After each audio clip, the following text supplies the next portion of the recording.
행복한 안식일이면서 동시에 연말기도 주일 저녁 시간으로는 마지막 시간입니다. 한 주간 여러분들 어떻게 보내셨는지 모르겠지만 저한테는 아주 의미 있고 참 그 하나님과의 그 관계를 더 돈독히 하는 정말 귀한 한 주간을 보냈던 것 같습니다. 아직도 우리 안식일 맞기 전에 마음에 아직 불편한 부분이나 하나님과의 관계적으로 또 아직까지 해결되지 못한 부분이 있다면 이 안식일 우리 지나기 전에 모든 것들을 다 회복하고 주님과의 깊은 교제 속으로 우리 모두가 함께 들어갈 수 있는 귀한 안식일 됐으면 좋겠습니다. 자, 오늘은 창세기 20장 이야기를 끝내고 21장까지 좀 나가보도록 하겠습니다. 이 창세기 20장은 이제 아브라함의 약속된 아들이 태어나기 직전에 이 사단이 하나님의 계획을 막기 위해서 아브라함의 연약함을 이제 파고들어 공격합니다.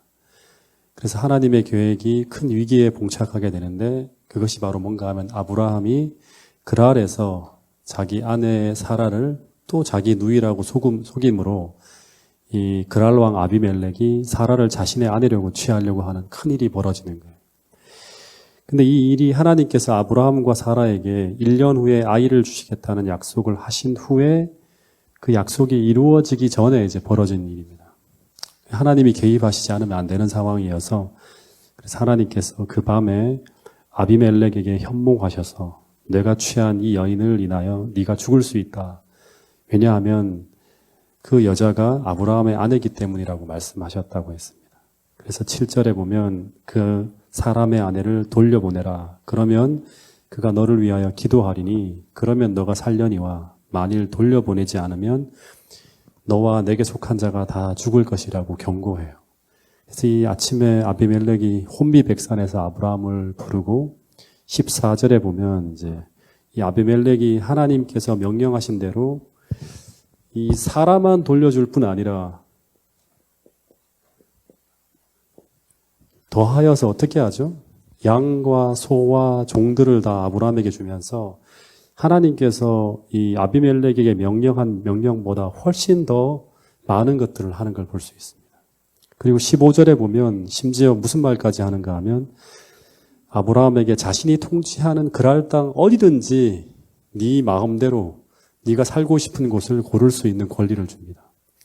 그리고 또 사라에게는 은 1000개를 주면서 이 아비멜렉이 아브라함과 사라에게 자신의 잘못과 허물을 할 수 있는 대로 최선을 다해서 이제 사죄하면서 아브라함에게 최선을 다해서 선대하는 조치를 취하는 것을 볼 수 있습니다. 내가 물어볼게요. 잘못은 누가 했죠? 잘못은 누가 했습니까? 아브라함이 잘못을 했어요. 근데 아브라함이 이런 선대를 받을 자격이 있나요? 없나요? 네. 없어요. 보통 이런 문제를 일으켰으면 하나님이 아니라면 아브라함은 정말로 죽을 수 있는 그러한 일이었어요. 네. 아내가 예뻐서 죽는 것이 아니라 이런 어처구니 없는 짓에 어떻게 보면 속임수로 그 아비멜렉이 사는 그 성읍에 큰 문제가 일어나도록 했기 때문에 죽어 마땅한 사람이 바로 누군가 하면 이 아브라함이에요. 근데 도리어 아브라함이 선대를 받는 이런 일이 벌어지고 있는 이유가 뭐죠? 이런 선대를 받는 이유가 뭐예요? 네. 바로 하나님 때문이에요. 네.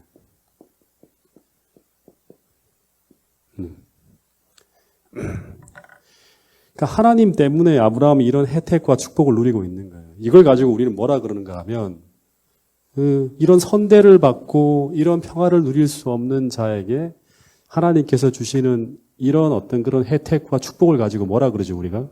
하나님의 은혜라고 하는 거예요. 그래서 오늘 우리도 마찬가지예요. 오늘 우리가 잘한 것이 아니라 오직 하나님의 은혜 때문에 오늘 우리가 얼마나 많은 혜택과 축복과 은혜를 받으며 살아가고 있는지 우리가 꼭 기억해야 돼요. 네. 오늘 우리가 얼마나 많은 어리석은 실수와 죄를 반복하며 살아가고 있는지 모릅니다. 저를 봐도 그래요.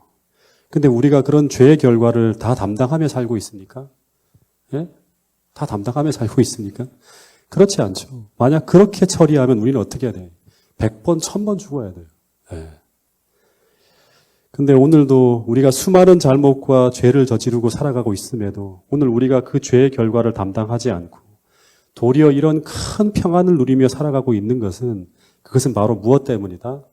하나님의 은혜와 그리스도 예수의 십자가의 희생의 공로 때문이라는 이 사실을 오늘도 우리가 결코 잊어서는 안 된다고 하는 사실을 우리 모두가 기억할 수 있기를 간절히 바라겠습니다. 올해도 어리석은 우리를 믿어주시고 은혜를 베푸셔서 이만큼 평안하게 지나갈 수 있도록 도와주신 그 하나님의 은혜에 이 시간 우리 모두가 감사하게 생각하신다면 다 함께 아멘으로 화답해 주시면 감사하겠습니다. 이렇게 말씀드려야지만 아멘이 좀 나오죠. 네. 그래서 17절에 보면 이제 아브라함이 하나님께 기도하면서 하나님이 아베멜렉과 그 아내와 여종을 치료하사 출산하게 하셨으니 이는 여호와께서 이왕에 아브라함의 아내 사레의 일로 아비멜렉의 집의 모든 태를 닫으셨기 때문이라는 그런 이야기가 나옵니다.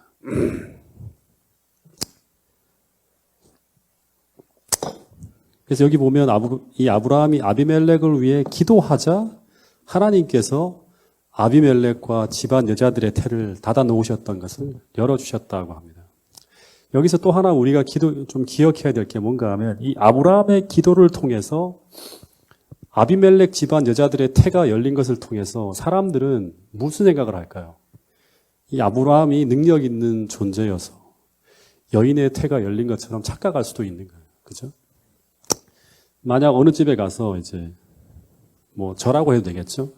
어떤 목사님이 기도를 했는데 그 사람의 병이 갑자기 탁 나았어요. 기도를 했는데. 기도만 했어요. 근데 탁 나았어요. 그러면 사람들은 어떤 생각을 할까요? 그 목사님이 참 능력 있는 분이라고 생각할 수 있겠죠. 기도만 했는데 치료해서 막 나은 게 아니라 기도만 했는데도 그 사람이 나오면 그 목사님이 대단한 능력 있는 분이라는 착각을 합니다. 근데 이런 똑같은 일이 지금 벌어진 거예요. 그죠? 근데 이 상황을 정확하게 설명하면 이제 뭐 그 사람의 그 목사님의 경우라도 마찬가지겠죠. 그 사람이 아픈 사람이 나은 것은 그 목사님이 아니라 누구? 하나님의 은혜를 입은 그 이유 때문에 나은 거예요. 그죠? 그 목사님은 단지 도구로서 하나님의 치유의 도구로 사용되어진 것 뿐이에요. 그냥 기도만 했잖아요. 그죠? 기도만. 예. 근데 이런 일이 벌어질 때마다 우리는 하나님이 아니라 그 통로가 되어진 연약한 사람을 주목할 때가 참 많다고 하는 거예요. 예. 사실 지금 아브라함 같은 경우라만 하더라도 고개를 들 수 없을 만큼 이 큰 죄를 지은 그런 상황이에요. 아브라함이. 그죠? 그런데도 하나님은 이 아브라함을 통해서 아비멜렉을 고치시고 축복하시는 은혜를 베풀었다고 하는 그 이유 하나만으로 지금 아브라함은 아마 당시 상황을 통해 생각해 본다 그러면 온갖 감사와 칭송을 듣고 있을지 모르겠다는 생각이 듭니다. 근데 이때 아브라함이 얼마나 송구했을까요? 그죠? 솔직히 이 아비멜렉을 치유하는 과정에서 아브라함의 선행은 단 하나도 기여한 것이 없죠. 예. 잘못한 것밖에 없어요. 근데 이 아비멜렉이 아브라함에게 고마워한다고 감사한다고 인사를 할 때마다 아브라함은 아마 고개를 들 수 없을 그런 지경이었을 것입니다. 왜냐하면 아브라함이 받고 있는 이 모든 감사와 찬양은 누가 받아야 되는 거예요? 하나님께서 받아야 할 찬양과 감사이기 때문이라고 하는 거예요. 여러분, 하나님께서 우리를 통해서 어떤 작은 일을 이루실 때마다 우리는 자꾸 하나님이 아닌 인간을 주목하고 인간을 찬양하고 인간의 영향력을 주목할 때가 참 많다고 하는 거예요. 그리고 더하여서 그런 축복의 통로와 도구에 불과한 인간인 우리가 그런 일이 벌어질 때마다 자꾸 자신을 드러내려고 할 때가 참 많이 있다고 하는 거예요. 그래서 자꾸 우리는 나 때문에라는 말을 할 때가 참 많습니다. 그리고 그 능력을 자꾸만 과시하려고 할 때가 참 많다고 하는 거예요. 예. 물론 이 점에서 목사인 저도 자유롭지는 못합니다. 왜냐하면 우리 인간의 본성 자체가 이런 성향과 기질이 있기 때문이에요. 근데 그런 모습이 드러날 때마다 어떤 일이 벌어지는가 하면 하나님이 가리워지고 하나님의 역사는 멈추어진다고 하는 사실을 우리 모두가 기억해야 한다고 하는 사실입니다. 그리고 그런 인간적인 모습이 교만한 모습을 통해 드러날 때마다 교회엔 그리스도의 향기가 사라지고 추한 인간의 냄새가 풍겨나게 된다고 하는 사실입니다. 여러분, 교회는 절대로 사람을 높이는 자리가 아닙니다. 네. 오직 하나님만이 영광을 받으시는 자리가 바로 교회예요. 그렇게 될수록 교회는 더 순수해지고 더 진실해지고 더 하나님께 돌리는 그 예배가 거룩해진다고 하는 사실입니다. 물론 사람에게 감사하고 사람의 선행을 칭찬하고 할 수는 있어요. 그러나 우리가 예배를 드리는 자리에서는 모든 인간의 소리와 인간을 찬양하는 소리가 다 침묵하고 오직 하나님만이 영광 받으실 수 있도록 하나님을 높이는 시간이 되어야 한다는 것을 우리 모두가 이 안식일 꼭 기억할 수 있게 되기를 간절히 바라겠습니다. 그럴 때만이 교회가 능력이 있고 하나님의 말씀이 힘있게 선포될 수 있다고 하는 사실입니다. 창세기 20장에서 하나님께서 우리에게 가르쳐주고자 하는 아주 중요한 교훈이 바로 그거예요. 정말 위대한 믿음의 사람, 모든 유대인들이 찬송하고 칭찬하는 이 위대한 믿음의 사람 아브라함의 이야기 속에 이런 어처구니 없는 아브라함의 이야기를 하나님께서 넣어 놓으신 이유는 뭔가 하면 아브라함의 위대한 그런 믿음의 삶을 볼 때마다 그 아브라함을 주목할 것이 아니라 위대한 하나님을 주목하라고 이야기하고 있는 것입니다. 다시 말해서 아브라함이 위대한 이유는 그가 위대하기 때문이 아니라 하나님이 위대하시기 때문이라고 이야기하고 있는 것입니다. 왜냐하면 아브라함이라는 사람도 하나님을 놓치는 순간 정말 연약하고 너무나 어처구니 없는 모습으로 무너지고 전락한다는 이 사실을 기술함으로 우리의 찬송과 찬양의 대상이 아브라함이 아니라 하나님이라고 하는 사실을 이 창세기 20장을 통해서 보여주고 있다고 하는 것입니다. 여러분, 그래서 우리가 믿음의 사람들의 이야기를 볼 때마다 그 사람의 위대함을 보는 게 아니라 그 사람을 그렇게 가능하게 만들었던 하나님을 봐야 되고 그리고 그 사람이 어떤 과정을 통해서 그런 하나님의 위대한 능력을 경험할 수 있었는지 믿음을 주목해 봐야 한다고 하는 사실을 우리 모두가 놓치지 않게 되기를 간절히 바라겠습니다. 이런 일이 벌어지고 난 후에 이제 21장 이 창세기 아브라함의 이야기의 어떤 절정과 같은 한 대목이 나옵니다. 자, 21장 넘겨서 1절부터 3절까지의 말씀을 같이 한번 읽어보겠습니다. 시작.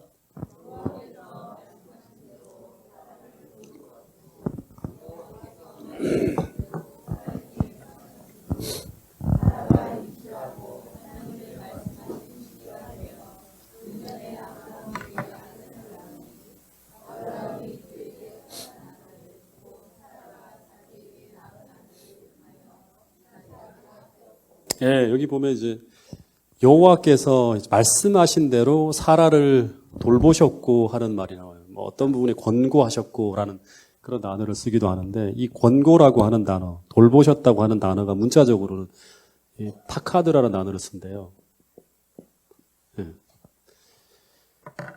근데 이 단어가 여러 가지 의미가 있는데 뭐 그 중에 많은 것들을 다 살펴볼 수는 없고 하나가 뭔가 하면 이 사랑으로 기억하다.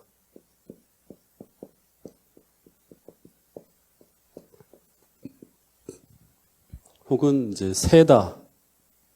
숫자를 세는 거예요. 그리고 헤아리다. 이런 의미가 이제 파카드라는 단어라고 합니다. 그리고 사무엘상 2장 21절에 보면 이제 한나가 이제 아이를 못 낳았잖아요. 그죠? 근데 하나님께서 한나를 기억하시고 할 때 이 동일하게 파카드를 썼어요. 한나를 하나님께서 기억하시고 그녀에게 자녀를 허락하셨다. 비슷한 어떤 단어가 나옵니다. 예. 그래서 이 말은 하나님께서 한나의 슬픔, 한나의 기도, 한나의 힘듦을 다 기억하시고 헤아리시면서 그와 약속한 그 약속의 날짜를 하나님은 하나하나 세시며 기억하셨다고 하는 거예요. 하루하루 하나님이. 예. 그리고 또 하나가 2절에 보면 이제 사라가 잉태하고 하나님이 말씀하신 기한이 맞춰서 늙은 아브라함에게 아들을 낳으셨다고 하는 이야기가 나옵니다. 하나님께서 말씀하신 기한,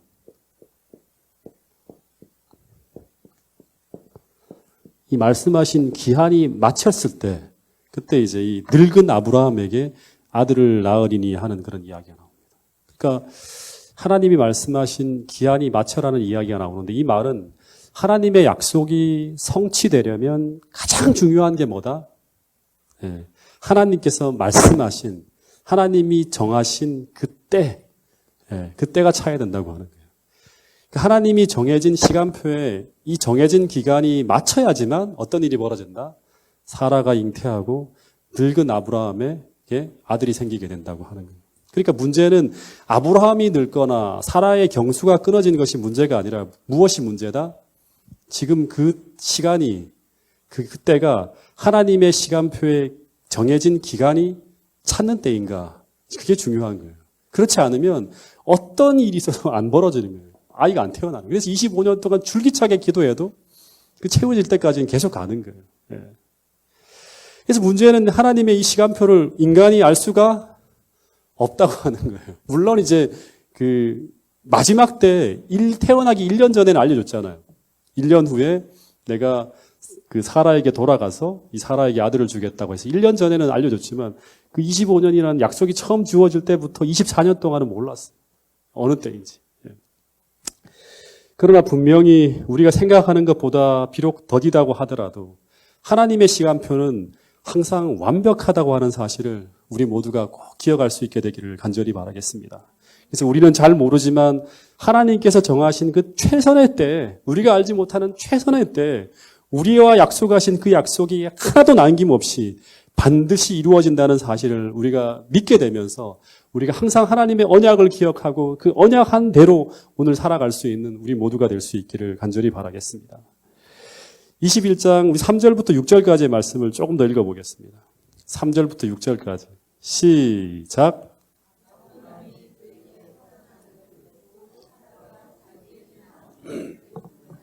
이삭이라 하였고 그 아들 이삭이 난 지 8일 만에 그가 하나님이 명령하신 대로 할례를 행하였더라. 아브라함이 그의 아들 이삭이 그에게 태어날 때에 100세라. 사라가 이르되 하나님이 나를 웃게 하시니 듣는 자가 다 나와 함께 웃으리로다. 예. 이 아브라함이 태어난 아들의 이름을 뭐라고 이름 지었다? 이삭이라고 지었다고 하는 거예요. 이삭이라는 이름은 아브라함이 지은 이름이 맞죠? 아브라함이 지어준 이름이 맞죠? 예? 이게 이제 골든벨 문제가 나오는 거예요. OX 문제로. 예. 이삭이라는 이름은 창세기 17장 19절에서 이 이삭이 태어나기 1년 전에 하나님께서 이미 지어놓은 이름이라고 하는 거예요. 이 문제 나면 여러분 떨어지면 안 돼요. 다 맞추셔야 됩니다. 예. 그 이름의 의미가 뭐다? 이삭이라는 이름의 의미가 뭐다? 웃다라고 하는 거예요. 예. 그래서 이 이삭의 이름은 아브라함과 사라가 25년 전에 하나님으로부터 약속으로 받았던 그 선물을 25년 동안 잃어버리지 않고 믿어왔는데 그런데 그 믿었던 믿음이 현실이 되어서 나타나는 거예요. 경사가 난 거예요. 예. 그 6절에 보면 하나님이 나로 웃게 하시니 하는데 이때 아브라함과 사라가 얼마나 기뻤을까요? 예. 전혀 기대할 수 없는 그런 순간에 그 약속이 이루어지는 거예요. 현실이 되어 딱 나타나는 거예요. 제가 이제 이 장면을 생각하면서 어떤 생각을 했는가, 이건 개인적인 생각인데요. 아마 예수님이 재림하실 때 우리가 이렇게 기쁘지 않을까 하는 생각이 들었어요. 예. 마치 우리가 예수님의 재림을 기다리면서 그 오랜 세월을 견디면서 실망과 지체로 인해서 갈등하며 흔들리기도 하겠지만 마침내 우리가 믿었던 그 믿음이 드디어 약속의 성취로 이루어질 때 그때 너무너무 기쁠 것 같아요. 예. 진짜 막 하나님이 나로 웃게 하시니 하나님이 나로 기쁘게 하시니 하는 이런 고백들이 나오지 않을까요? 찬양으로. 그래서 여러분 계시록 14장 12절에 보면 어떤 말씀이 있죠? 성도들의 무엇이 여기 있나니? 인내가 여기 있나니. 저희는 하나님의 계명과 예수의 믿음을 지키는 자라. 끝까지 지키는 자라고. 다시 말해 마지막 성도들은 아브라함처럼 예수의 믿음을 가지고 인내하며 정말 길고 어떻게 보면 어두워 보이는 그 언약의 자리를 떠나지 않고 끝까지 지켜내면서 마침내 믿음의 보상을 약속의 성취를 통해 받아내는 거예요. 네. 믿음의 보상을 약속의 성취를 통해 받아내는 사람들이 바로 아브라함의 믿음을 소유한 사람이라고 하는 거예요. 그래서 오늘 우리는 약속만으로 끝나는 사람들이 너무나 많아요. 약속은 받았는데 그 약속이 현실에서 약속의 성취를 통해서 이루어지는 걸 보지 못하고 중간에 언제나 그 믿음의 자리를 떠나가는 거예요. 약속의 자리를 떠나가는 거예요. 인내하지 못함으로. 그러니까 믿음이 안 자라는 거죠. 여러분, 오늘 우리는 약속만으로 끝나는 것이 아니라 오늘 우리가 그 약속을 믿고 끝까지 언약의 자리를 떠나지 않으므로 그 약속이 오늘 우리의 삶에 성취되는 것을 볼 수 있는 그런 믿음의 삶을 살아가는 사람들이 파주중앙교회 모든 성도들이 될 수 있기를 간절히 바라겠습니다. 그것을 경험할 때마다 하나님은 오늘 우리에게도 정말 이삭이라는 이름처럼 여호와께서 나로 웃게 하신다는 이 말씀처럼 여호와로 말미암는 기쁨이 충만해지는 그런 경험을 선물로 주신다고 하는 거예요. 성취될 때마다 이삭이 태어나는 거예요. 이삭이 뭐예요? 하나님이 우리를 웃게 하시는 거예요. 세상이 우리를 웃게 하는 게 아니라 세상의 기쁨이 아니라 신앙의 기쁨, 믿음하는 사람들이 느끼는 기쁨, 하나님이 살아 계셔서 나를 돕고 계시고 오늘도 나의 구원자 되셔서 하나님이 우리를 인도하고 계신다는 그 확신을 우리가 갖게 될 때마다 얼마나 기쁘겠어요.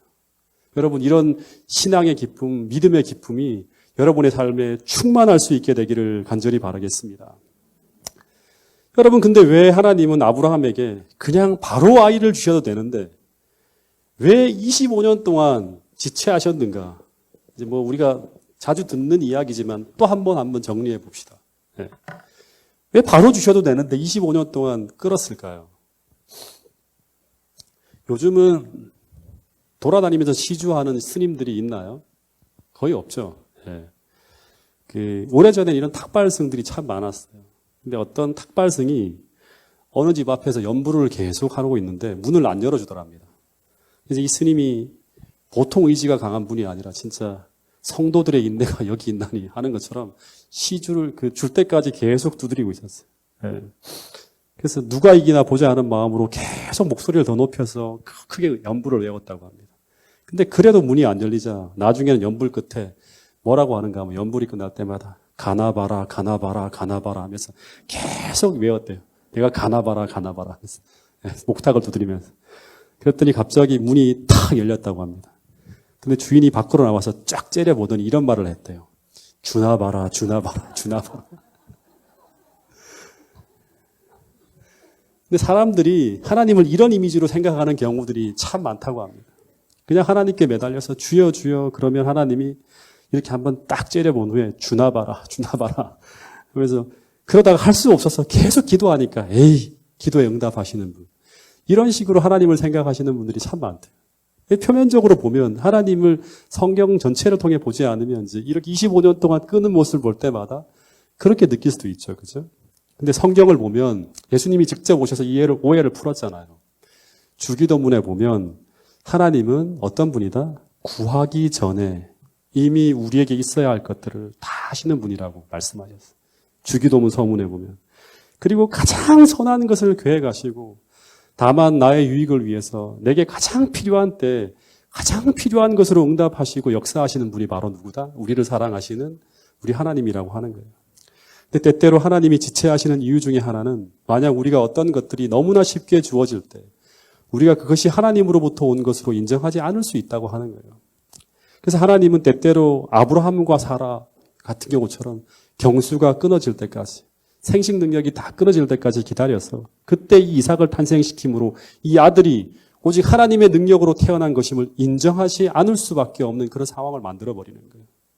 제가 또 하나 상상해 봤는데요. 이런 사실을 25년 동안 지켜본 사람들이 누구예요? 아브라함의 가신들이죠. 거의 1000여 명 가까이 되는 이 아브라함의 그 부족들이 아브라함이 고뇌하고 괴로워하고 흔들리고 하는 그 25년 동안의 과정을 다 지켜본 이 가신들이 다 함께 이런 일을 겪으면서 얼마나 감격했을까요? 그리고 얼마나 하나님을 감격스럽게 찬양하고 예배했을까요? 이 이삭이 태어나고 난 다음 날 이제 예배를 드릴 때 사람들이 다 모여갖고 정말 감격적인 찬양을 하나님께 올리지 않았을까 싶어요. 모든 사람들이 하나님 살아계시다고 고백하면서. 왜냐 그러면 아브라함, 사라 다 경수가 끊어졌는데 이제 다 절망하고 있는데 아이가 생긴 거예요. 네. 여러분, 오늘 우리 모두에게도 이런 믿음을 소유한 성도들이 이런 믿음의 삶을 살아감으로 이런 위대한 약속의 성취들이 일어나는, 이런 감격스러운 일들이 풍성하게 일어나는 그런 교회가 파주중앙교회가 될 수 있기를 간절히 바라겠습니다.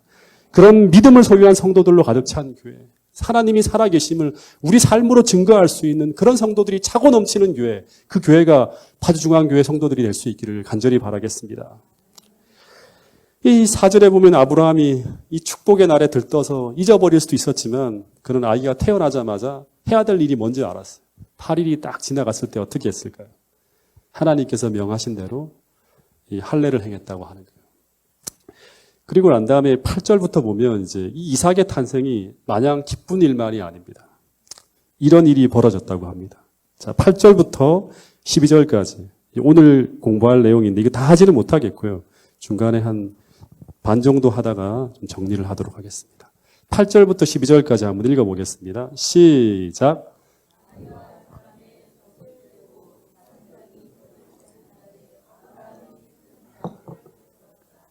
사라가 본즉 아브라함의 아들 애굽 여인 하갈의 아들이 이삭을 놀리는지라 그가 아브라함에게 이르되 이 여종과 그 아들을 내쫓으라.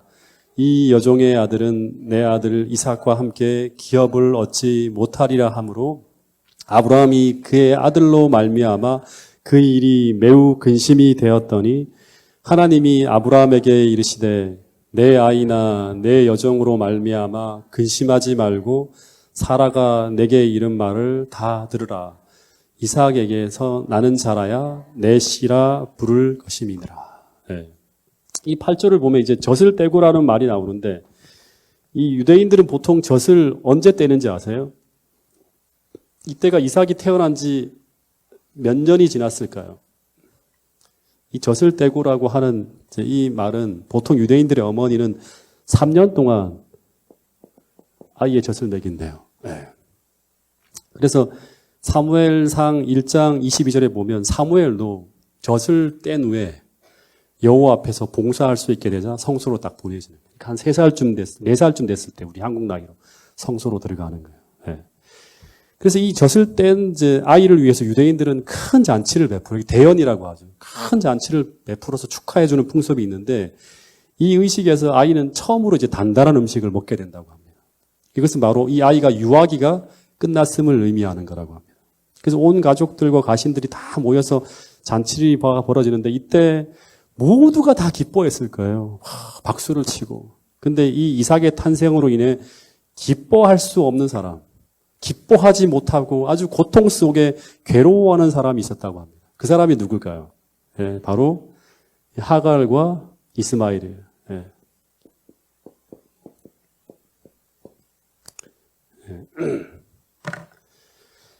이스마엘은 이삭이 태어날 때 몇 살이었을까요? 제가 지난번에도 설명을 했는데 이건 진짜 골든벨의 유력한 문제들이겠죠. 몇 살이었을까요? 이삭과 그 이스마엘 나이 차이가 몇 살인지 아세요? 예, 14살이. 예. 이때 이제 이삭이 태어났을 때 14살이니까 이 젖을 뗄 무렵이면 몇 살일까요? 17살. 이제 완전히 청년이에요, 거의. 아이가. 이성적으로 내가 어떤 존재인지를 다 느끼고 이제 막 사춘기도 접어들고 하는 그런 나이겠죠. 예. 그래서 이 14년 동안 이 이스마엘은 아버지 아브라함으로부터 추호도 의심 없이 내가 외아들이고 그리고 아버지의 사랑을 독차지하면서 이제 이 부족을 이끌 족장으로서의 위치를 아주 공고히 해나가면서 나중에 내가 아버지의 대를 이어 족장이 되었을 때 어떻게 하겠다고 하면서 생각을 했겠죠. 그러면서 한 번도 의심하지 않았을 거예요. 14년이면 굉장히 긴 세월이에요. 근데 뜻밖의 그렇게 믿고 살아가고 있는데 하갈도 그렇게 믿고 있는데 뜻밖의 갑자기 사라가 90살에 뭐래요? 입덧을 시작하는 거예요, 막. 예. 그리고 1년 후에 이삭이 태어날 때 아브라함의 모든 가신들과 신하들은 다 기뻐하면서 난리가 났는데 근데 이때 이 사건은 그 부조한자에 보면 이스마엘과 하갈에게는 그가 열망하던 야망의 좌절이었다고. 야망이 좌절됐다고 느꼈다고 합니다. 이런 기록이 있어요. 이제 청년이 된 이스마엘은 진중에 있던 모든 사람들에게 아브라함의 재산의 상속인이요. 그의 후손들에게는 약속된 축복의 후사로 생각되어 왔다. 이제 그는 돌연 밀려나게 되었다. 그리하여 실망한 가운데 이 모자는 사라의 아들을 미워하였다. 일반 사람들의 기쁨은 그들의 질투심을 증가시켜 마침내 이스마엘은 하나님의 약속의 후사에 대하여 공공연한 조롱을 서슴지 않았다. 사람들이 모여 있는데 아유 제가 무슨 아버지가 이제 100살이에요. 제가 무슨 후사가 되겠어요. 저런 꼬매경이가 말도 안 되는 소리 하지 말라. 그래서 막 이런 이렇게 조롱을 계속하는. 예. 공공연하게. 예. 그러니까 어떻게 될까요? 이 두 사이에 같이 공존할 수 없는 그런 상황의 구도가 만들어지기 가면 갈수록 더 심해지겠죠. 예. 그러다 이 질투심은 심지어는 어떤 일까지 하는가 하면 인생을 파멸시킬 수도 있어요. 아주 무시무시한 짓을 할 수도 있는 거예요. 이 권력 투쟁으로까지 벌어질 수 있겠죠. 아브라함 내 가족들 내에. 그죠. 그래서 10절에 보면 하갈이 이제 사라가 아브라함에게 뭐라고 하는가 하면 이 여종과 이 아이들을 어떻게 하라? 내쫓으라고 요구하는 거예요. 그러면서 이 종의 아들은 내 아들 이삭과 함께 기업을 얻지 못하리라고 하면서 막 그런 얘기를 했다 그럽니다. 그래서 아브라함이 12절에 보면 갈등을 했지만 하나님은 이 사라의 손을 들어줍니다. 그래서 결국 하갈과 이스마엘은 이 이삭과 함께 살지 못해요. 공존이 안 되는 거예요. 예. 그래서 떠나게 돼요. 집을 떠나게 되는 이야기로 이제 쭉 이어져요. 이 디테일한 내용들은 제가 다음에 좀 다룰 텐데요. 여기서 잠깐 좀 한번 우리가 살펴봐야 될 게 뭐냐 그러면 갈라디아서에 보면 이 이삭과 이스마엘에 대한 이야기가 하나의 어떤 표상처럼 우리에게 전해주는 아주 중요한 교훈이 있어요. 갈라디아 4장 28절, 29절 한번 펴보겠습니다. 이 얘기만 잠깐 나누고 기도의 시간을 갖도록 하겠습니다. 갈라디아서 4장 28절, 29절. 이 얘기만 가지고도 한 시간을 할 수 있지만 오늘은 짧게 한번 좀 이야기를 좀 나누겠습니다. 나중에 언제 한번 갈라디아서는 제가 다룰 거예요. 갈라디아 4장 28절 29절 읽어보겠습니다. 시작. 형제들아 너희는 이삭과 같이 약속의 자녀라. 그러나 그때 육체를 따라 난 자가 성령을 따라 난 자들을 박해한 것 같이 이제도 그러하도다 하는 말이에요. 그러니까 이 갈라디아서 4장 28절 29절에 보면 두 아들에 대한 이야기야. 창세기 지금 21장의 이야기가 그대로 나오는 거예요. 형제들아 너희는 이삭과 같이 약속의 자녀라. 그러나 그때 육체를 따라 난 자가 성령을 따라 난 자를 핍박한 것 같이 이제도 그러하도다. 그러니까 지금 이 이삭은 무엇을 따라 난 자라 그러는 거예요? 성령을 따라 난 자라고 하죠. 그리고 이스마엘은 무엇을 따라 난 자다? 육체를 따라 난 자라고 하는 거예요. 그러니까 이게 비유예요, 비유. 네, 비유. 근데 이 두 아들이 갈라디아 4장에 보면 바울은 두 종류의 신앙인들을 표상하고 있다고 이야기하고 있습니다. 이 4장 22절에 보면 기록된 바 아브라함이 두 아들이 있으니 하나는 계집종에게서 난 자요 하나는 자유하는 여자에게서 났다 하였으니 이 계집종은 하갈, 자유하는 여자는 누구예요? 사라죠. 그죠? 네. 계집종에서 난 사람은 육체를 따라 난 사람이고 이 사라를 통해 난 사람은 성령을 통해서 태어난 자라고 하는 거예요. 근데 이 두 신앙인들이 한 집안에서 한 아브라함 밑에서 한 교회에서 똑같이 신앙을 하는데 한 사람은 성령을 통해서 거듭나지 못하고 있는 사람이고 그리고 한 사람은 그 성령을 통해서 거듭난 자라고 하는 거예요. 그래서 한 사람은 성령을 통해서 거듭나고 하나님의 은혜를 경험하며 살아가는 사람인가 하면 한 사람은 그 반대로 전혀 이 거듭남이 뭔지도 모르고 그리고 그리스도가 없는 신앙생활을 하는 거예요. 이 신앙을 가지고 이 갈라디아에서는 율법주의라고 하는데 오늘날에는 율법주의라기보다는 하나님이 없는 예수님이 없는 그러한 신앙생활을 하는 거죠. 전혀 은혜를 경험하지 못하고 살아가는 거예요. 그러니까 변화가 없어요. 교회에서 신앙생활을 하지만 전혀 변화가 없는 거예요. 반대로 성령을 통해 태어난 사람은 다시 말해서 거듭나고 가장 중요한 게 뭐냐 그러면 육체의 소욕이 아닌 성령의 호소를 따라 살아가는 사람들을 바울은 누구라고 이야기하는가 하면 이삭처럼 하나님께 속한 자들, 즉 약속의 자녀, 하나님이 주신 기업을 이어받을 사람이라고 하는 거예요. 그러니까 오늘 우리가 그냥 육체의 소욕을 따라 살아가는 사람인지 아니면 이삭처럼 성령으로 거듭나고 날마다 하나님이 주시는 그 호소를 따라서 거기에 반응해서 오늘 살아가는 사람인지를 우리가 체크를 해야 돼요. 그래야지만 오늘 우리 삶 속에 하나님이 역사하고 하나님의 은혜를 경험하고 날마다 보이지 않는 하나님을 보는 것처럼 오늘 우리가 살 수 있다고 하는 거예요. 근데 이 둘은 어떻게 할 수밖에 없다? 서로 증오할 수밖에 없다는 거예요. 같이 살 수밖에 없다. 같이 살 수가 없다고. 왜냐 그러면 다른 곳에 사는 사람들이에요. 다른 곳에 서로. 창세기 3장 15절에부터 계속 이야기가 나오죠. 뱀의 후손과 여자의 후손은 어떻게 된다? 서로 원수가 된다고 합니다. 왜냐 그러면 서로 다른 세상에 사는 거예요. 창세기 4장에 보면 똑같이 아담이라는 한 집안에서 아담의 교육을 받으면서 자라났지만 한 사람은 누구예요? 가인은 여자의 후손이고 한 사람은 아벨은 이 여자의 후손이잖아요. 서로 증오하고 충돌하는 충돌을 피할 수 없게 되어서 결국 한 사람이 죽는 거예요. 그게 바로 뭔가 하면 오늘 이 이야기와 똑같은 이야기예요. 예. 여러분, 그래서 오늘도 우리 자신을 돌아봐야 한다고 하는 거예요. 오늘 이 파주중앙교회가 그냥 겉으로만 하나로 연합하는 게 아니라 정말 하나로 연합되어진다 그러면, 하나로 연합되어지려면 오늘 우리가 참되게 회심해서 성령으로 거듭나고 육체의 소욕이 아닌 성령을 따라 살아가는 참 그리스도인이 되어야만 우리가 진짜 하나가 될 수 있다고 하는 거예요. 왜냐 그러면 한 성령 안에서 같은 것을 보면서 완전히 연합할 수 있는 거예요. 모든 차이를 불식시키면서 사도행전에 나와 있는 그런 진짜로 하나 되는 교회가 될 수 있다고 하는 거예요. 그래야지만 우리가 마침내 한 성령의 지배를 받고 살아가는 자들로서 그리스도 안에서 참되게 하나가 되어서 하나님의 놀라운 역사를 이루어낼 수 있는 그런 길을 걸어갈 수 있다고 하는 거예요.